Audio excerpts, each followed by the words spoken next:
हमने बचपन में पढ़ा कि मोहम्मद अली जिन्ना बहुत बड़े वकील थे और उस जमाने में शायद उनकी आमदनी 4,000 रुपए पर डे से ज्यादा थी, जो आज भी बहुत बड़ी चीज है।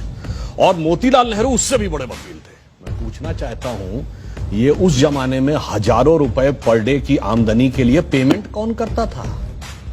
किसी हिंदुस्तानी का मुकदमा लड़ रहे थे क्या? भारत तो बहुत गरीब था, हम तो अकाल और भुखमरी से झेल रहे थे। पेमेंट कौन कर रहा था? अंग्रेजों के मुकदमे लड़ रहे थे ना, इसीलिए तो। और मैं यह भी बताना चाहता हूं, जिसमें अशफाक उल्ला खां, राम प्रसाद बिस्मिल, चंद्रशेखर आजाद, काकोरी कांड, जो लखनऊ के पास ब्रिटिश सरकार का खजाना क्रांतिकारियों ने लूट लिया था, ब्रिटिश सरकार का वकील कौन था? JN मुल्ला, जगत नारायण मुल्ला, कांग्रेस के नेता खड़े थे ब्रिटिश सरकार की तरफ से कि इनको फीस कौन दे रहा था? उनको सरकारी वकील थे ना, तो सरकार से ही तो फीस ले रहे होंगे। अब मैं एक दो फैक्चुअल बात कहता हूं, वो तो विषय अभी सावरकर जी का माहुरकर जी बताएंगे। मैं एक बात कोट करता हूं, बहुत बड़े एक साहित्यकार हुए VS नायपॉल, जिनको 2003 में नोबेल पुरस्कार मिला है अपनी किताब एमंग द बिलीवर्स के लिए। उन्होंने बहुत पहले एक किताब लिखी, इंडिया द वुंडेड सिविलाइजेशन। उन्होंने कहा भारत दुनिया का एक विचित्र देश है, एकमात्र देश है जहां राष्ट्रवाद को बढ़ाने वाला नहीं, राष्ट्रवाद को कमजोर करने वाला इतिहास पढ़ाया जाता है। नंबर 2, उन्होंने कहा ये एकमात्र देश है जो अपने लिखे इतिहास को ऑथेंटिक नहीं मानता, दूसरों के लिखे इतिहास को ऑथेंटिक मानता। उन्होंने कहा ब्रिटेन में जाइए, कोई ब्रिटिश, फ्रेंच या जर्मन के लिखे इतिहास को नहीं मानता, कोई जर्मन, इटालियन या स्पेनिश के लिखे इतिहास को नहीं मानता। कहा उससे भी बड़ा आश्चर्य यह है कि ये विदेशियों के लिखे इतिहास को ही प्रामाणिक नहीं मानता है, जिन्होंने इस पे हुकूमत की, जो इसके दुश्मन थे, उन दुश्मनों के लिखे हुए इतिहास को प्रामाणिक मानता है। कहता इससे बड़ा दुर्भाग्य किसी देश का नहीं हो सकता। अब मैं बताता हूं उसमें हुआ क्या। एक और उदाहरण बता रहा हूं। सारे एक सवाल ये है, क्या सिलेक्टिवली भारतीय हीरो को दबाया गया? हाँ, मैं उसके 2 उदाहरण फैक्ट बता रहा हूं। मैं दर्शकों से कह रहा हूं, जाइए चेक करिए।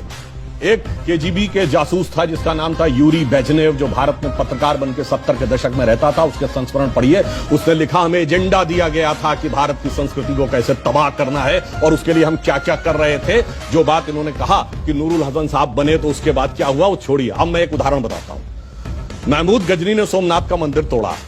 जवाहरलाल नेहरू ने डिस्कवरी ऑफ इंडिया में पेज नंबर 235 पे यह लिखा कि वो तो एक योद्धा था, उसका धर्म से कोई लेना देना नहीं था, उसने जो लूटपाट की है वो अपने किंगडम को इनरिच करने के लिए की है।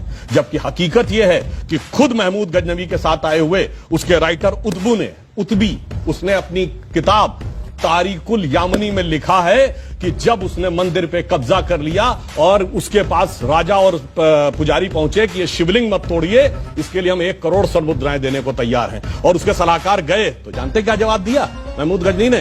कि मैं तोड़ूंगा जरूर, इसलिए कि कयामत के दिन मैं बुत फरोश के रूप में जाना जाऊं, बुत शिकन के रूप में जाना जाऊं, बुत फरोश के रूप में। यानी नहीं पता पढ़ाई जाती, यानी ट्रेवल, यानी मैं एक बुत फरोश का मतलब हुआ कि जो मूर्तियों के साथ बिजनेस कर रहा हो, उसके लिए नहीं, मूर्ति को तोड़ने। फिल्में हम लोग देखते हैं, युवा पीढ़ी को प्यार मोहब्बत की बातों में बड़ा आनंद आता है। एक लाइन और कह दूं तो, प्यार मोहब्बत की बात हो तो क्या नाम याद आते हैं? शाहजहां, नूरजहां, जोधा अकबर, सलीम अनारकली, शीरी फरहाद, लैला मजनू, यही पढ़ाया गया ना। जबकि एक मुगल बादशाह बताइए जिसकी 1 दर्जन से कम ऑफिशियल बीवियां रही, और एक भी बादशाह बताइए कैसा प्यार था तो 10-10 मगर एक स्त्री के प्रति समर्पित निष्ठावान प्रेम का प्रतीक 3 पीढ़ियों से हमारे दिमाग में ऐसे भर दिया गया कि बच्चे से पूछिए तो उसे यही याद आता है। इसे कहते हैं एजेंडा। और एजेंडा सिर्फ एक तरफ नहीं था। इंडिया गेट के सर्किल पे घूम जाइए, बाबर रोड, हुमायूं रोड, अकबर, वो सब तो अलग है। आपको मानसिंह रोड भी मिल जाएगी, मगर राणा प्रताप रोड नहीं मिलेगी।